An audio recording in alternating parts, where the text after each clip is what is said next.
Ah,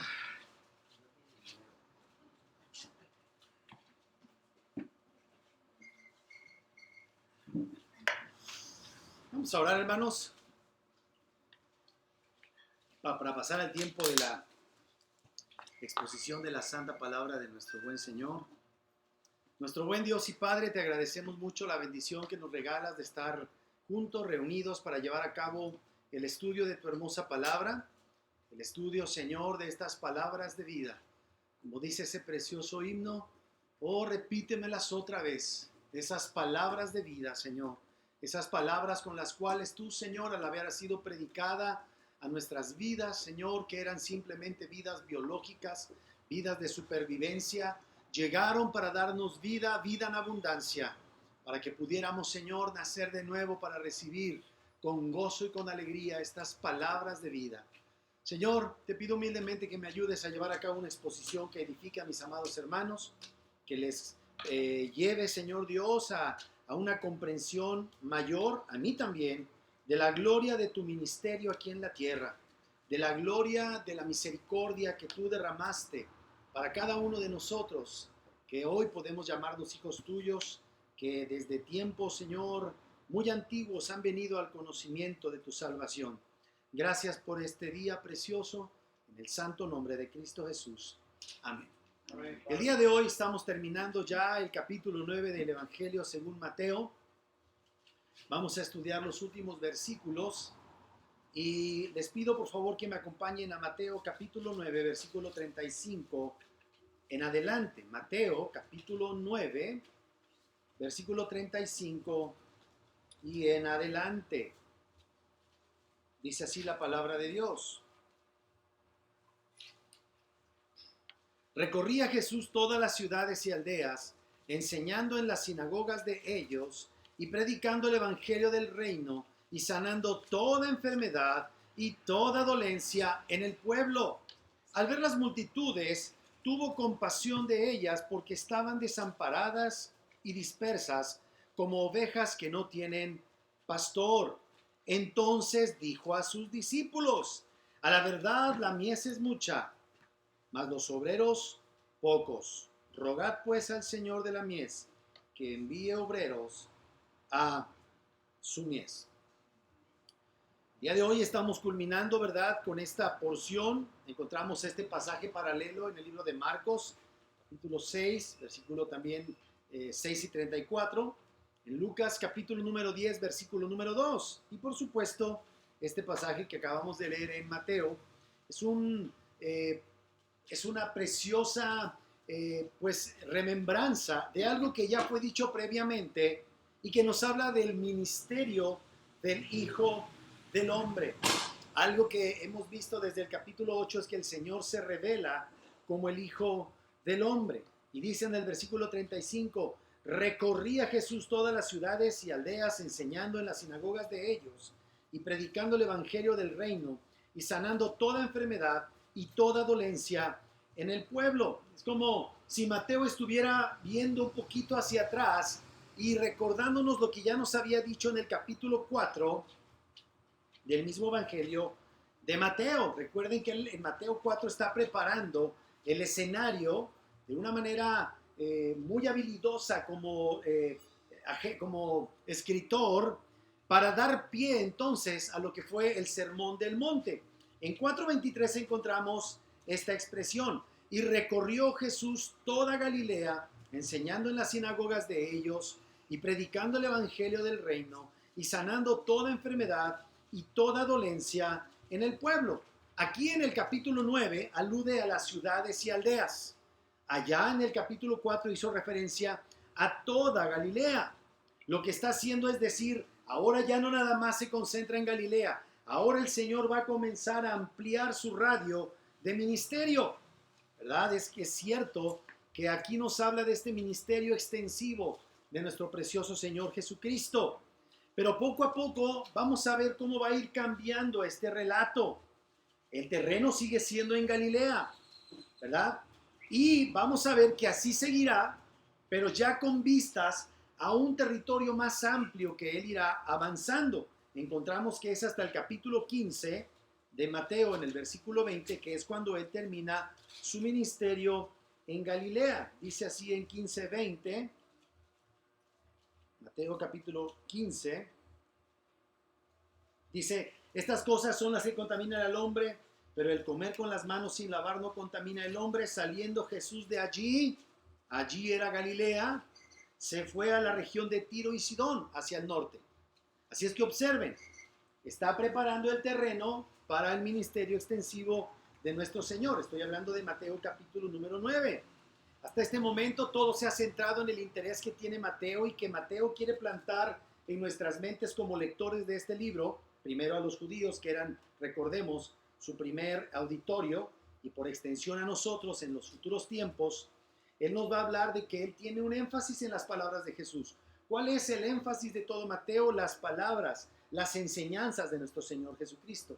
Pero además nos va a presentar, como ya lo hizo en el capítulo 8 y 9, las obras prodigiosas de Cristo, que son sus cartas credenciales como aquel que está llevando el mensaje de parte de Dios a estas personas y que trae el mensaje para nosotros. Era necesario que aquel que se presentaba como portavoz de Dios le acompañaran las obras de Dios con la finalidad de certificar que él era un enviado de Dios.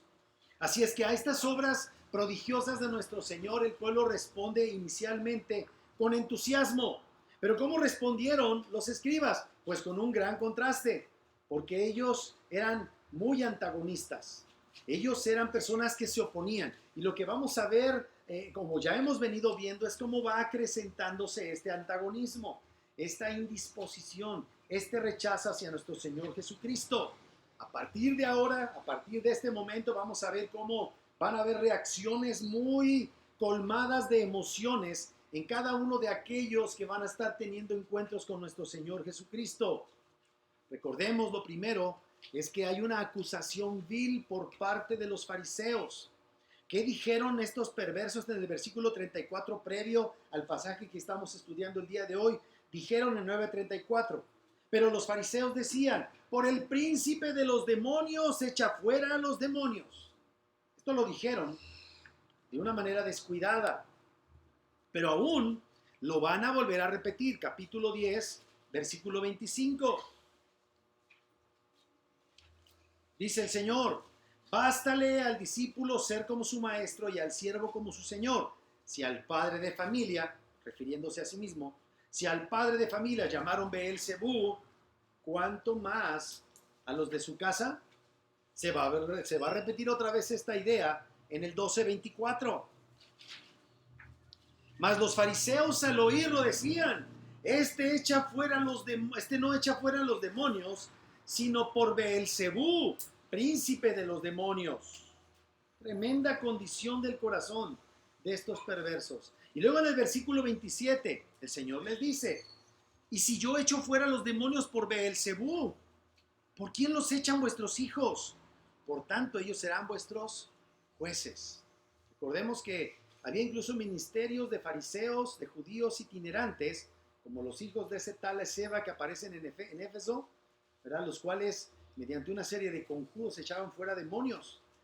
Así es que ellos pretendían que ellos sí sacaban demonios, no por Beelzebú, sino por Jehová de los ejércitos. Y el Señor aquí les reprende de una manera terrible.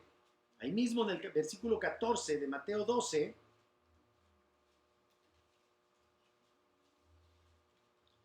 Mateo capítulo 12, versículo 14. Miren a dónde va a llegar esta disposición de los fariseos en contra de Cristo. Y salidos los fariseos, tuvieron consejo. O sea, se reunieron en acuerdo contra Jesús para destruirle.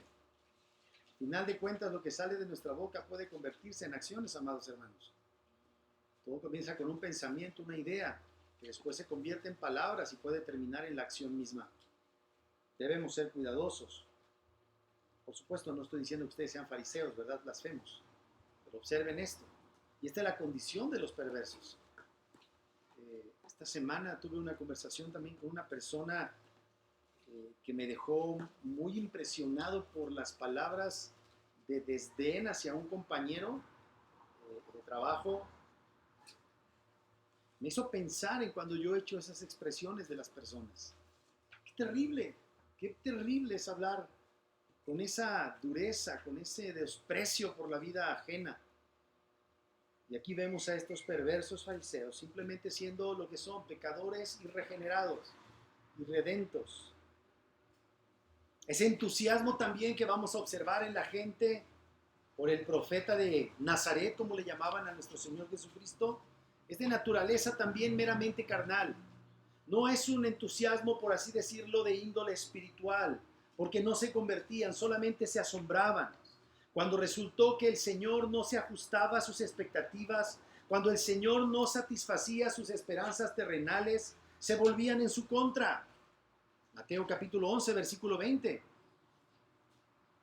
Entonces comenzó a reconvenir a las ciudades en las cuales había hecho muchos milagros, pero no se habían arrepentido, diciendo, y empieza, ay de ti Corazín, ay de ti Betsaida, porque si en Tiro y en Sidón se hubieran hecho los milagros que han sido hechos en vosotras, tiempo ha que se hubieran arrepentido en silicio y en ceniza. Por tanto os digo que en el día del juicio será más tolerable el castigo para Tiro y para Sidón que para vosotros. Estaban dispuestos a recibir el milagro, pero no estaban dispuestos por causa de que eran irregenerados. No estaban dispuestos al arrepentimiento. Solamente buscaban el deseo de sus corazones. Querían cuerpos sanos para seguir en sus intereses. Querían pan para tener energía para sus propios intereses. Quiera Dios que nosotros, si el Señor nos mantiene sanos, ¿verdad? Hagamos uso de nuestro cuerpo sano para la gloria de su nombre. Y que si el Señor nos da pan, usemos el pan para la gloria de nuestro buen Señor.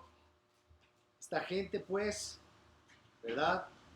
Rechazaba a final de cuentas al Señor en el llamado al arrepentimiento que siempre había en sus milagros y en sus palabras gloriosas. Los mismos hermanos del Señor Jesucristo eran incrédulos acerca de Él, lo rechazaban. Capítulo 12, versículo 46, observen por favor. 12:46.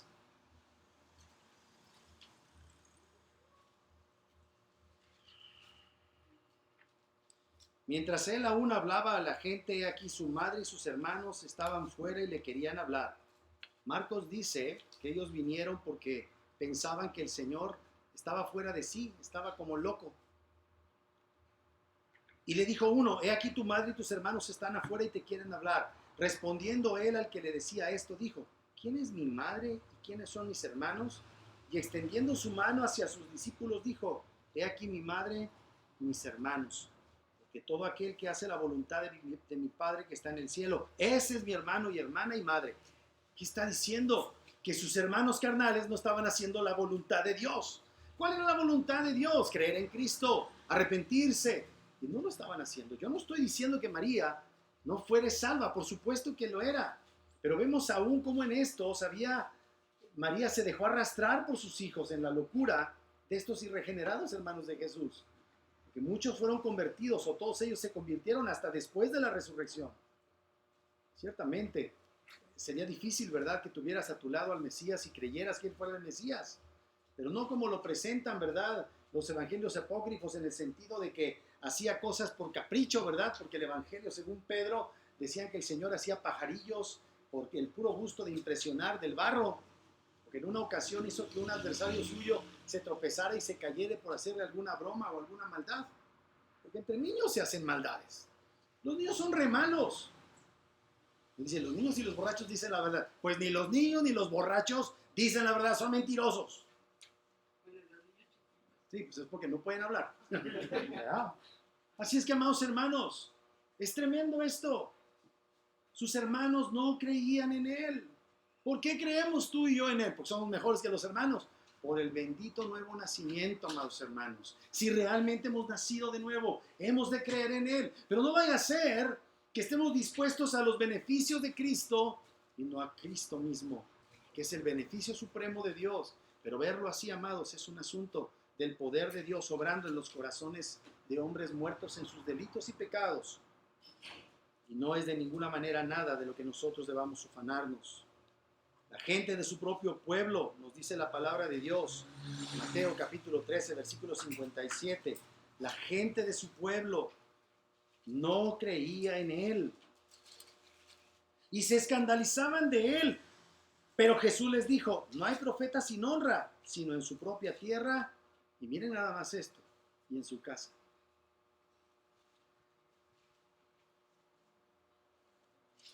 Así es que, ¿en qué se va a convertir este ministerio de nuestro Señor? En una amarga lucha, una constante oposición de los hombres pecadores.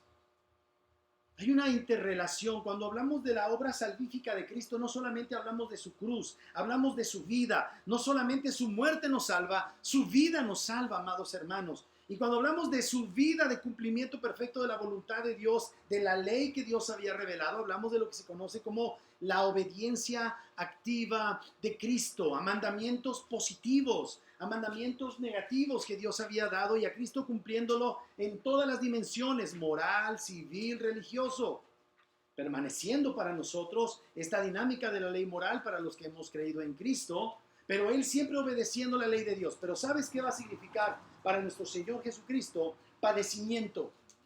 Venir y hacer la voluntad de su Padre, que es desde que Él se despoja de su fama para someterse en funciones de Salvador, no de su divinidad, no de su esencia, porque Él siguió siendo Dios, aunque se hizo hombre. Al hacerse hombre se humilla, y en eso hay padecimiento para un Dios de gloria como Cristo Jesús. Pero desde el momento mismo de su concepción comenzó una andanada de adversidades en contra de Él.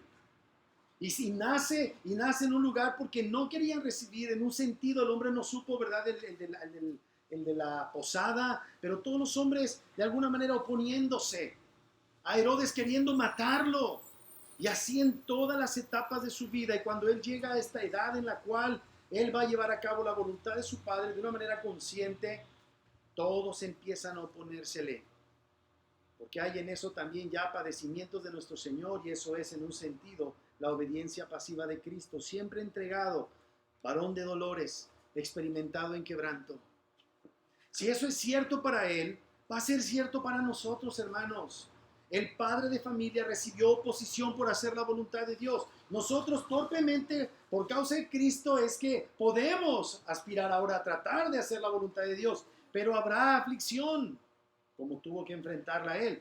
Quizá y definitivamente no en ese grado de oposición terrible por parte de pecadores, pero ciertamente es una lucha amarga. Lo fue para nuestro Señor en un sentido superlativo, para nosotros de una manera derivada, y de ninguna manera con esa terrible amargura que significó para Él esta lucha, o esta amarga lucha. A final de cuentas, esto tendrá un clímax en la cruz.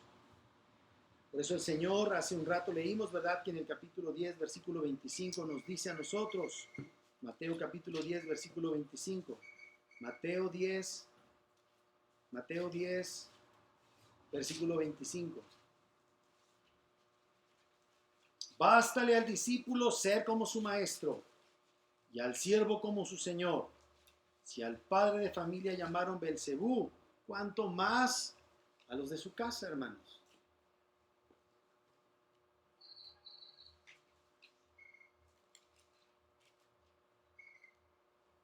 El Señor mismo ahí en el versículo 38 les dice a sus discípulos, capítulo 10, que será lo que estaremos estudiando en las próximas semanas. Les dice, y el que no toma desde el 37, el que ama a padre o a madre más que a mí no es digno de mí. El que ama a hijo o a hija más que a mí no es digno de mí.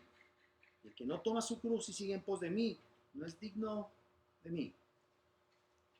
Qué fuerte. Así que aquí vemos este ministerio del Hijo del Hombre y cómo de una manera derivada nuestro Señor nos está introduciendo en el mismo padecimiento, hermanos.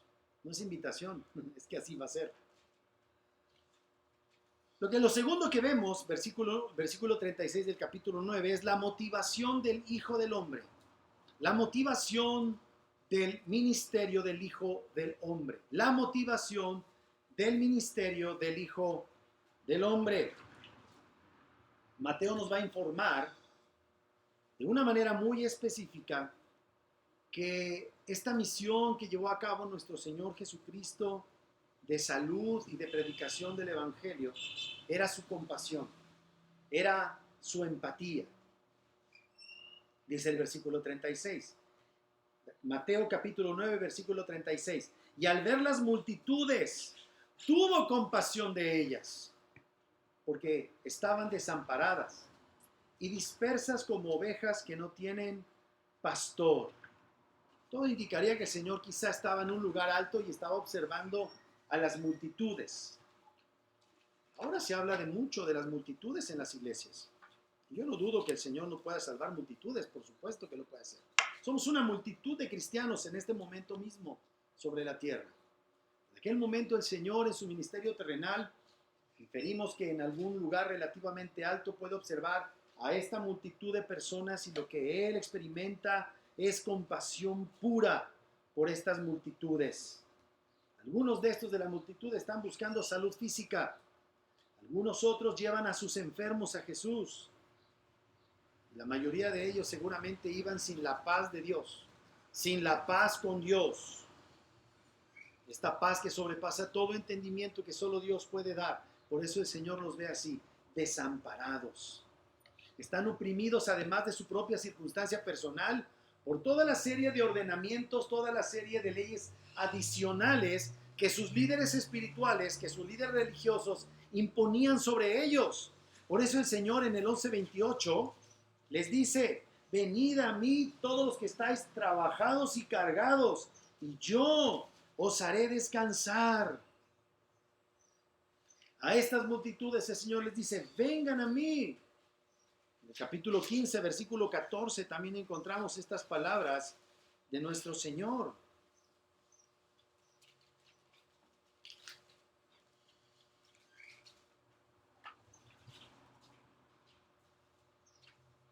Está hablando aquí de las cargas que ponían los fariseos.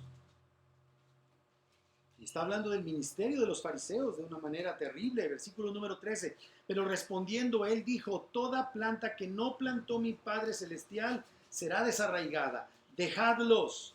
Son ciegos guías de ciegos. Y si el ciego guiare al ciego, ambos caerán en el hoyo. Tremendo. Mateo 23:4. Otra vez, el Señor en su confrontación con estos fariseos perversos les va a decir estas duras palabras.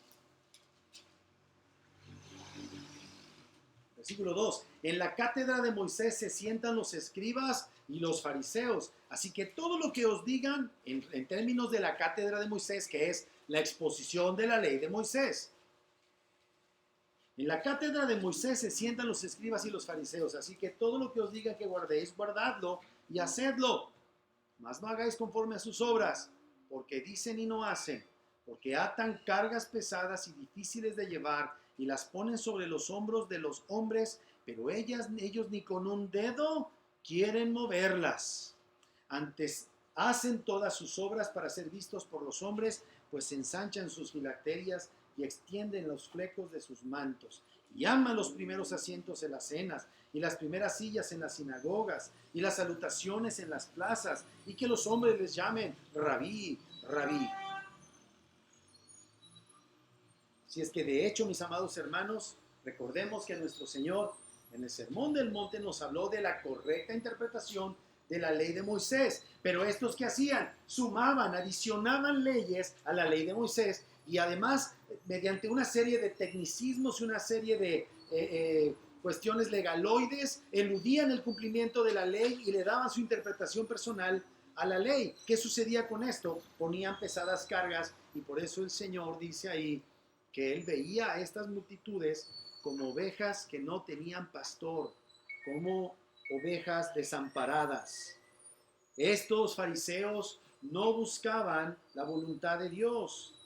En su confrontación final con estos fariseos, recordemos que Él les dijo que ellos habían olvidado lo más importante de la ley: la justicia, la misericordia y la fidelidad a Dios. Esto es tremendo, amados hermanos. El Señor se toma muy a pecho la condición de las multitudes, aunque no todas las multitudes escuchen su mensaje, rechacen su mensaje.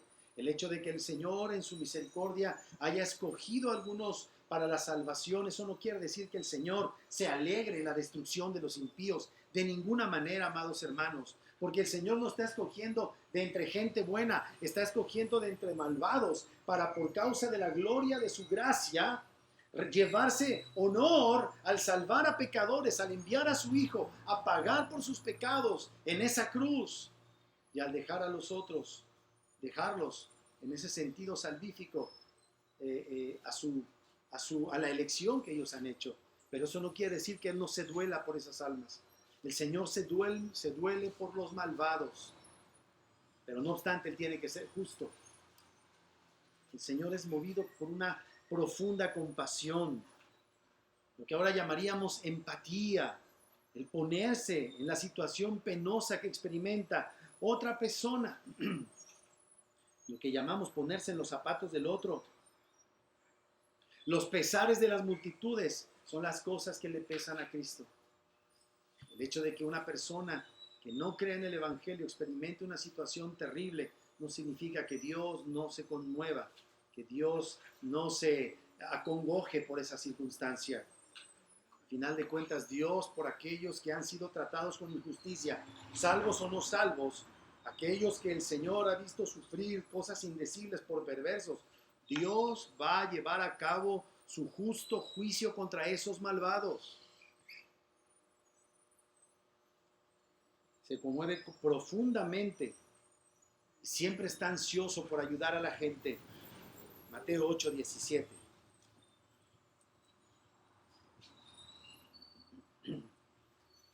Hablando aquí de la salud de la suegra de Pedro. Dice ahí, para que se cumpliese lo dicho por el profeta Isaías cuando dijo, Él mismo tomó nuestras enfermedades y llevó nuestras dolencias. Las vivió, hermanos. Mateo 14:14.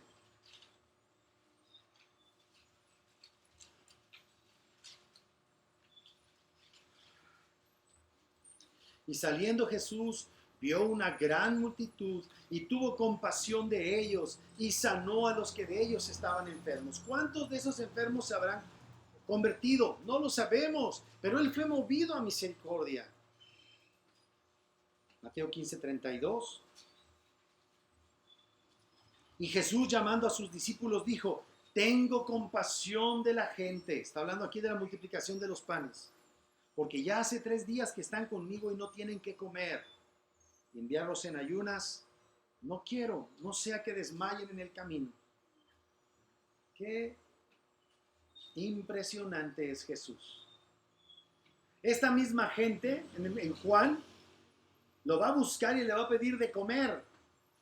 Y les va a decir, Moisés nos dio el maná del cielo, ¿tú qué nos das? Pero tuvo compasión de ellos. Hermanos, yo veo esas cosas, yo que veo la historia completa y yo no les doy, pero yo no sé por qué soy salvo, sí lo sé, por la bendita gracia de Dios. ¿Cuántas veces, verdad, hemos hecho algún favor a alguien y sabemos que ese alguien, verdad, por alguna razón, a lo mejor nosotros hasta dimos pie, se muestra malagradecido, hace un comentario, verdad, y se nos sale, como decía mi mamá, se nos llena el buche de gusanos. Y nos enojamos, ¿verdad? Y ya no le vuelvo a ayudar.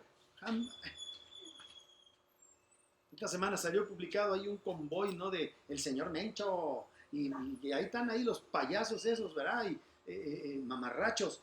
El día de hoy muchos de ellos comieron, se levantaron.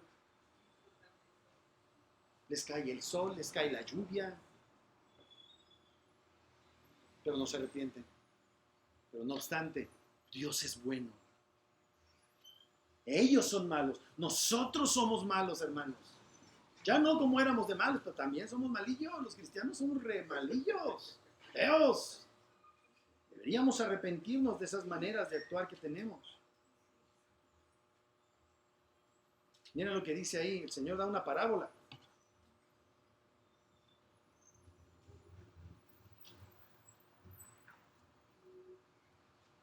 Hablando del mismo, pero dice en el 27 del capítulo 18, el Señor de aquel siervo, movido a misericordia, le soltó y le perdonó la deuda. ¿Pero qué fue que hizo este siervo?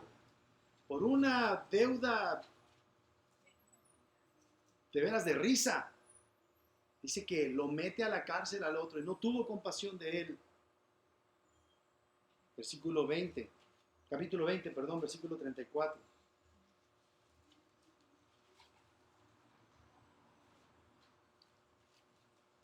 Habla de estos dos ciegos.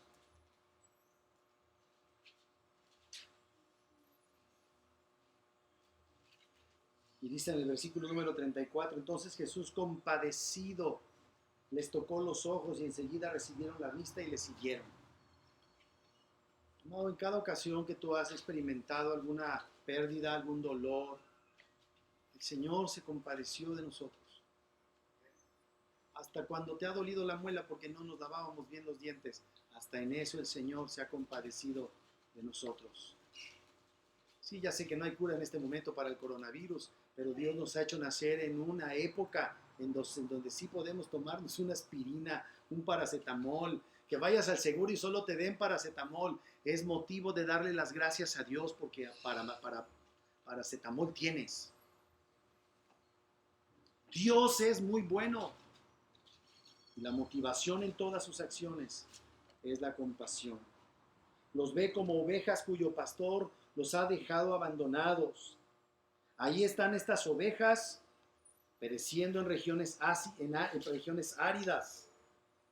Ovejas que están angustiadas, desamparadas, exhaustas.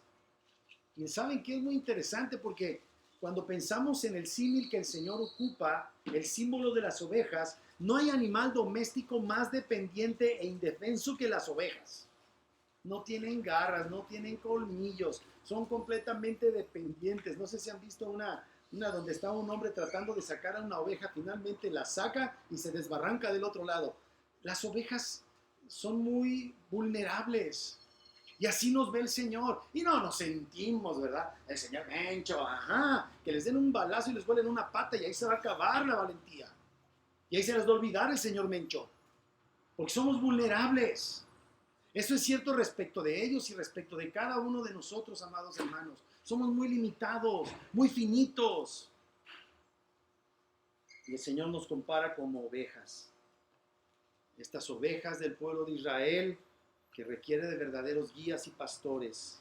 La Biblia está llena de ricas referencias acerca de estos pastores y de la condición del pueblo como ovejas. Zacarías capítulo 13, por favor. Zacarías 13, vamos a algunos cuantos versículos. Zacarías 13, 7. Aquí está hablando de nuestro Señor Jesucristo. Levántate, oh espada, contra el pastor y contra el hombre compañero mío, dice Jehová de los ejércitos. Hiere al pastor y serán dispersadas las ovejas, y haré volver mi mano contra los pequeñitos. El Señor Jesucristo hace referencia a esto cuando Él va a ser arrestado. En el capítulo 10, versículo 2. Porque los terafines eran algún tipo eran como ídolos portátiles, esos eran los terafines. Porque los terafines han dado vanos oráculos y los adivinos han visto mentira y han hablado sueños vanos y vano es su consuelo, por lo cual el pueblo vaga como ovejas y sufre porque no tiene pastor. Versículo 5 del capítulo 11. A las cuales matan sus compradores y no se tienen por culpables, y el que las vende dice, bendito sea Jehová porque he enriquecido, ni sus pastores tienen piedad de ellas. Ezequiel capítulo 34 es un capítulo que les animo a que lo lean en su casa. Ezequiel 34 y habla de estos pastores, ¿verdad?, que no cuidan al rebaño. Aquí está el pueblo de Dios que tenía una ley, tenía a los levís que tenían que enseñar la palabra, tenían a un grupo de estudiosos teológicos como eran los fariseos, pero se servían de las ovejas. Dios nos libre, amados hermanos. Por eso la Biblia dice que nuestro Señor Jesucristo es el buen pastor. Y como buen pastor, Él pone su vida por las ovejas. Creo que ese es el deber ser de cualquiera que se llame pastor. Pero ninguno de nosotros lo será o lo hará como solo nuestro Señor Jesucristo puede hacerlo. Yo mentiría si les dijera, ¿verdad?, que, ay, sí, yo voy a dar mi vida por ti. No lo sé, No lo sé, no confío en mí. Y esperamos que no lleguemos a ese punto, ¿verdad? Pero tu buen pastor sí dio su vida por ti para lo mejor. Dar mi vida por ti tendrá probablemente efectos positivos por un tiempo, pero el que nuestro Señor Jesucristo haya puesto su vida por las ovejas, el verdadero pastor, el príncipe de los pastores, es maravilloso, amados hermanos. Y número 3, el tercer punto. El Señor es movido, el Señor predica su palabra, va a las sinagogas de ellos, sana a los enfermos. El Señor es movido por la compasión y ahora el Señor va a hacer algo tremendo. El Señor va a comenzar a preparar el terreno para el evangelismo. Lo primero que vamos a ver en el capítulo 10 va a ser la elección de los 12 discípulos. Pero el Señor está, aquí Elí nos está poniendo el preámbulo a la elección de los apóstoles, a la comisión que Dios va a dar a estos apóstoles. Ellos fueron escogidos por nuestro Señor Jesucristo, como veremos, lo vemos en Marcos, en los otros evangelios. El Señor los escogió un poco antes de lo que fue la predicación del Sermón del Monte. Ahora ya han estado con él, ya han estado con él por algún tiempo. Han visto sus palabras, han visto sus hechos y ahora están a punto de ser lanzados para llevar a cabo la obra evangelística que el Señor había planeado para ellos. Capítulo 9, versículo 37 al 38. Mateo 9, 37 y 38. Entonces dijo a sus discípulos, el Señor, miren, al ver las multitudes, tuvo compasión de ellas porque estaban desamparadas y dispersas como ovejas que no tienen pastor. Entonces dijo a sus discípulos, parece que era un pensamiento interno del Señor, pero ahora el Señor va a decir a sus discípulos, a la verdad, la mies es mucha. Y ahora viéndolos a ellos, más los obreros, pocos. Ahora esto es maravilloso. Y ahorita vamos a ver por qué. Versículo 38. Rogad pues al Señor de la mies que envíe obreros a su mies. Jamás pensaron que ellos iban a ser los obreros de la mies.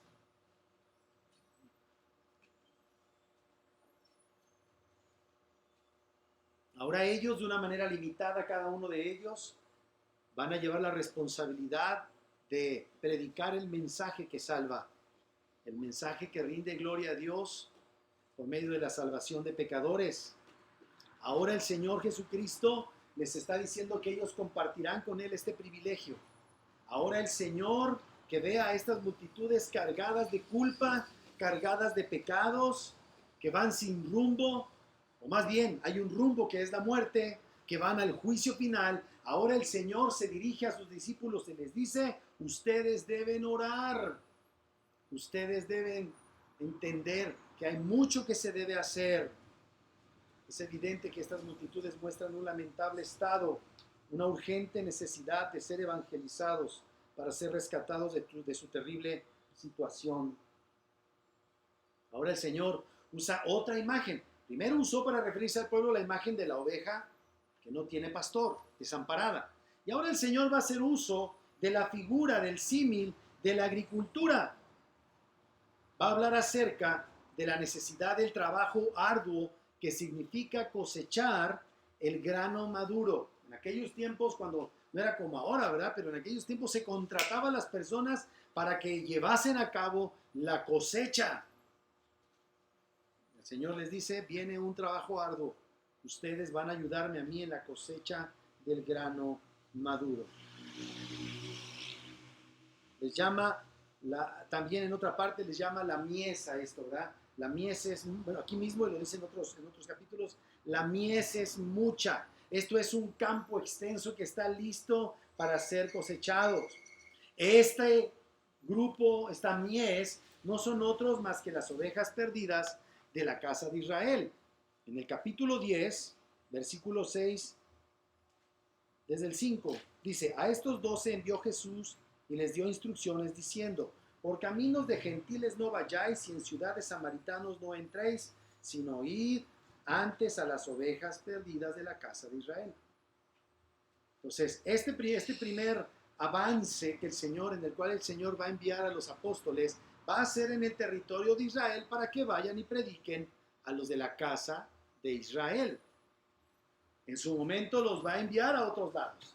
Y aquí les va a decir, no lleven bordón, no lleven túnica, no lleven espada, ¿verdad? Aquí están seguros, aquí la gente, ustedes tienen una base firme, común, de entendimiento. Ellos conocen la ley y ustedes con base en la ley les van a decir quién soy yo. Y luego los va a mandar y ahí les va a decir, pero ahora sí lleven espada. ¿Por qué? Porque allí los pueden asaltar. Y lleven un bordón, lleven un báculo para caminar y lleven su túnica. Aquí no, aquí están seguros, aquí las ciudades están relativamente cercanas. Aquí está hablando el Señor de todos aquellos que van a ser alcanzados con el Evangelio. El Señor pues habla de esta gente como multitudes cuyas cargas y necesidades son la causa de la compasión de nuestro Señor Jesucristo, y la mejor manera en la que se manifiesta la compasión de nuestro Señor, amados, es mediante la extensión del Evangelio. Está bien si podemos ayudar a las personas en sus enfermedades, está muy bien si les podemos ayudar en sus problemas, pero el problema más grave que tienen las personas es la falta de salvación, es el juicio que pende sobre ellos.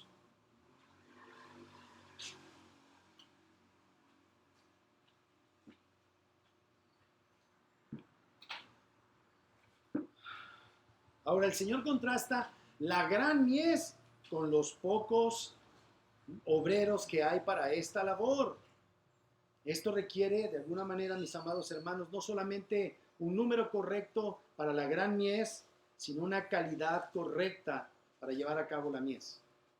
Dice que se le debe pedir al Señor de la mies que envíe obreros para la mies.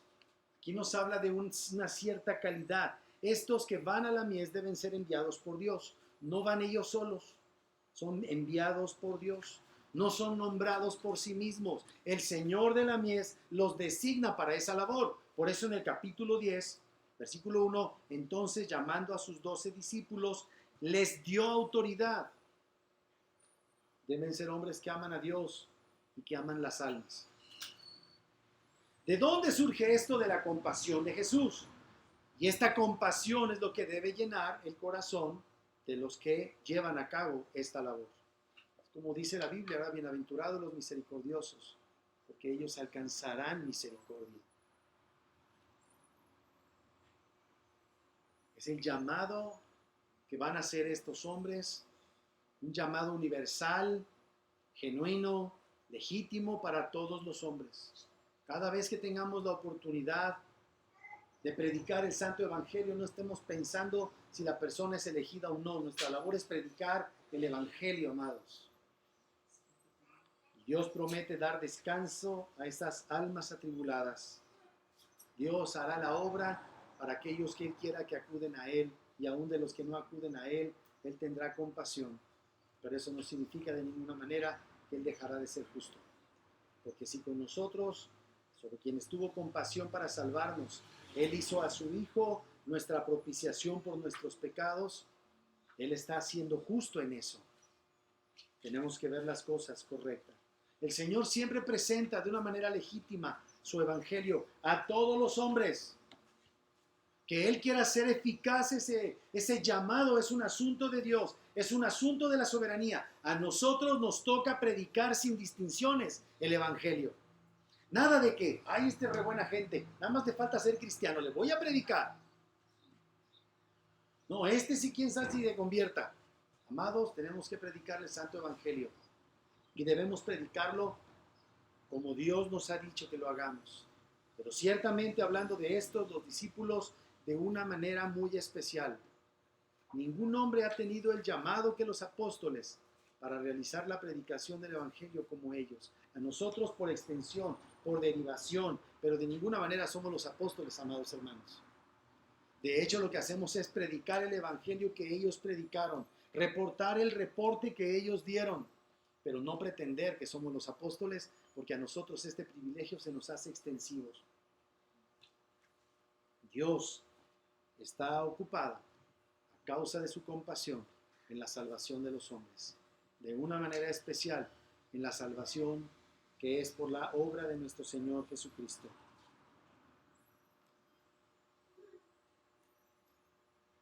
Cuando se predica el Evangelio, Dios tiene en mente su maravillosa compasión para todos. De hecho, que le llegue a la gente la predicación del Evangelio es misericordia de Dios. Que lo rechacen ellos es un asunto de su corazón, del corazón de cada uno de aquellos que recibe este llamamiento, pero ser objetos de la predicación del Evangelio es lo mejor que le puede llegar a suceder a un ser humano. Y así tenemos que verlo y así tenemos que entenderlo. Por eso la Biblia dice que de tal manera amó Dios al mundo que ha dado a su Hijo unigénito para que todo aquel que en él cree no se pierda, mas tenga vida eterna. Es amor al mundo lo que mueve a Dios a enviar a su Hijo. Él quiere, mis amados, ¿verdad?, que los hombres escuchen el Evangelio, pero pertenece a Él completamente. ¿Qué hará con ese Evangelio en el corazón de cada ser humano? A nosotros nos toca entender eso y jamás andar haciendo elecciones de a quién le predicamos y a quién no le predicamos. Debemos predicar el Santo Evangelio con humildad, con sobriedad, entendiendo quiénes somos nosotros, quién es Dios y cuán grande ha sido la misericordia con la cual nosotros hemos llegado a creer en Él. Juan 10:16 nos habla también de esto mismo.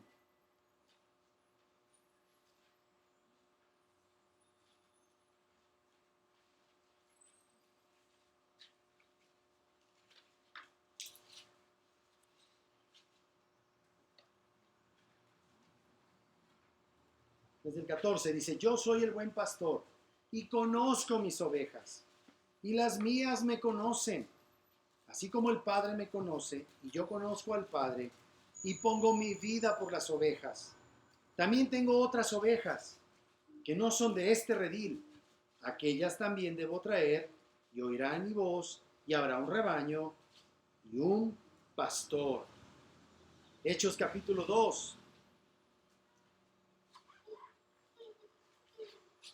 38 al 40.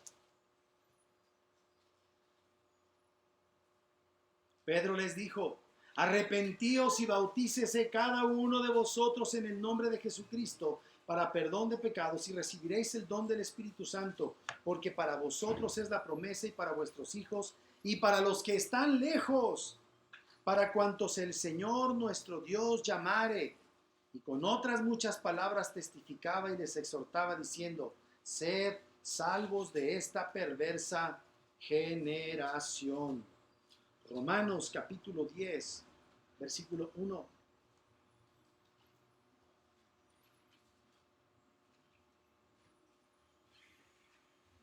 Miren las palabras de Pablo. Hermanos, ciertamente el anhelo de mi corazón y mi oración a Dios por Israel es para salvación, porque yo les doy testimonio de que tienen celo de Dios, pero no conforme a ciencia, porque ignorando la justicia de Dios y procurando establecer la suya propia, no se han ajustado a la justicia de Dios, porque el fin, el propósito, el objetivo, la finalidad de la ley es Cristo para justicia a todo aquel que cree. Así es que Pablo oraba por los de su nación, sus compatriotas de Israel, pero Pablo sabía también que eran duros de corazón, pero Pablo les predicaba el Evangelio. Mentira que los judíos, los que sean judíos, quién sabe quiénes son, ¿verdad?, tienen que escuchar el Santo Evangelio, no como algunos falsos maestros como este señor John Hagee, que dice que a los judíos no se les debe predicar el Evangelio. A toda criatura se le debe predicar el Santo Evangelio. Versículo número 12 de ese mismo capítulo. Miren lo que dice Pablo: porque no hay diferencia entre judío y griego, pues el mismo que es Señor de todos es rico para con todos los que le invocan. Romanos 11:32.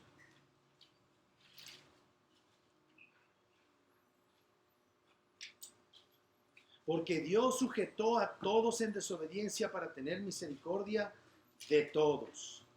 Así es que, amados hermanos, quiera Dios en su misericordia usar nuestras vidas para anunciar su glorioso evangelio. No somos los apóstoles, somos sus discípulos, pero quiera Dios que podamos tener en cada oportunidad una forma de darle la gloria a Dios predicando el glorioso evangelio de nuestro Señor y Salvador. Que Dios bendiga su palabra, hermanos. Vamos a orar. Nuestro buen Dios, te damos muchas gracias por la bendición maravillosa que nos concedes al escuchar tu evangelio. Padre, que podamos ponerlo en práctica, que seamos cristianos que anhelan buscar la gloria de tu santo nombre. Ayúdanos, Dios, a